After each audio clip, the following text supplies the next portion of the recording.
Hey everybody, welcome to my channel. Please feel free to like, share, subscribe, comment if you would like to. So we had 90 Day Fiancé the other way, Parent Trap. Parents have been rampant in this season. I don't know how you feel, but it's more like Meet the Parents than 90 Day Fiancé. Anyway, last time, remember little Priscilla took off running. So here's Jehoon, sprint, Devin and her mom bringing up the rear. Now Devin yells at him. He says, run. And he gets mad that she raised her voice. Devin's mom ends up catching her. I think the only way she did that was probably Priscilla turned around and ran back to her, because she sure wasn't going very fast. Like I would have room to talk, but beside the point. Now his parents are thinking that she belittled Jehoon by yelling. And Devin is just, back to her. He's not ready for a family. Well, no, he's not. He's just not used to having small children. So, give him some time. Let him adapt. Let him adjust. She didn't get hurt. Everything is fine. Anyway, he starts crying.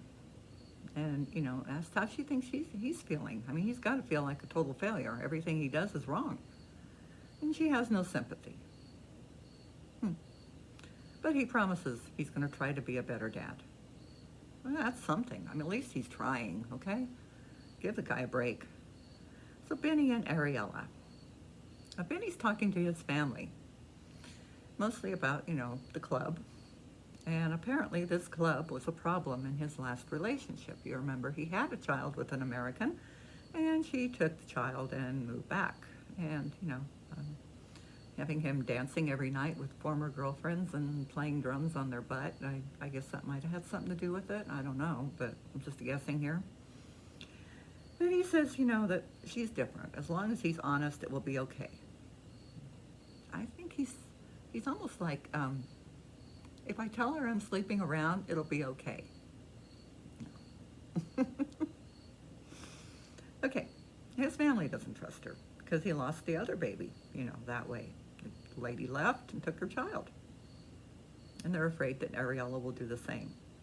And he says, he wants his child raised in his culture, which is fine, but, he needs to grow up some and realize you just cannot do some of the things that you're used to if you're in a relationship. It's a totally different ballgame.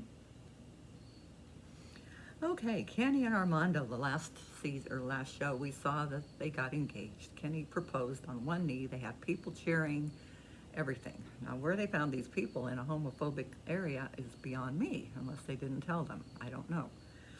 Anyway, he's excited, but he doesn't want to tell his parents yet because they haven't even met Kenny. So he wants to wait, let them meet him and get used to the idea, and then he'll tell them. And that's reasonable. That's very reasonable. Kenny, just thinks he ought to just jump in with both feet and tell the world, but that's just not how it's done over there. So, we flip over to Brittany and Yazan. Now, Brittany has not seen his parents since they yelled at her. I don't blame her. I wouldn't go back either. They think she's playing games and being disrespectful because that's their culture. Over here, you don't think nothing of it. But, again, difference in places. Now, this disrespectful girl, she dresses traditionally. Come on, give her a break. Yazan has to convince them to give them more time to give her, to adjust, to decide if she wants to be Islam or not. And she is not leaning towards doing that. She doesn't really want to, I don't think. So,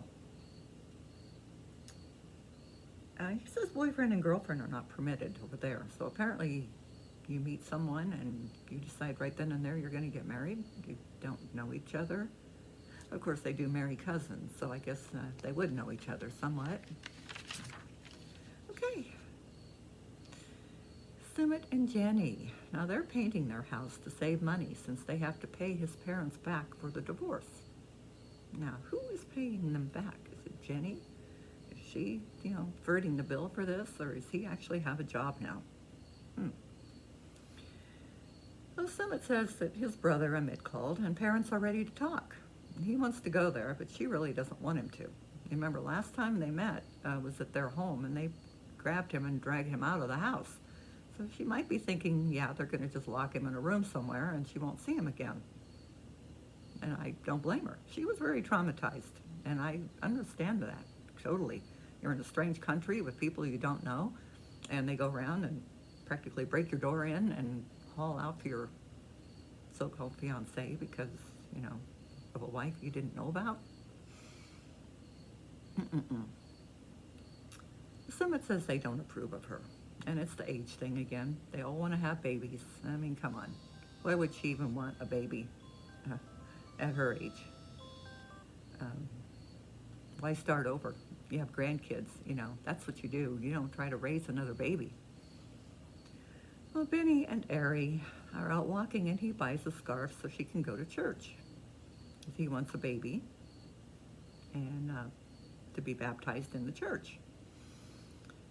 Now, her mom is Catholic and her dad is Jewish. She's not sure about Christianity. The priest says Ariella must be baptized first. Something about the baby must suckle from a Christian breast first or something. So she has to do this first, and then they could get the baby baptized. And she really doesn't want to. Why do these people spring this religion on their partner at the last minute, waiting till they're there and waiting till they're making plans to do stuff, and then all of a sudden, oh, yeah, we can do this, but you have to convert, and you have to be baptized. Well, she really don't want to, and she's wondering if she's the right person for him. Now, that's kind of severe, but yeah, I do see her point. So back to Jehoon and Devin. Alicia heads downstairs to speak to Jehoon, and he apologizes. He says he's very sorry, you know, and she just lets him have it. I mean, there's just no, okay, well, you know, try to be more careful. No. She says, you know, his apology means nothing. Tears mean nothing. If he kills her granddaughter, she'll kill him. I mean, she does not give this guy a break at all. And yeah, I know there was danger, okay, but everything worked out okay. You could be a little civil, a little forgiving. I mean, I'm sure he was scared too. Yeah, I'm sure he learned.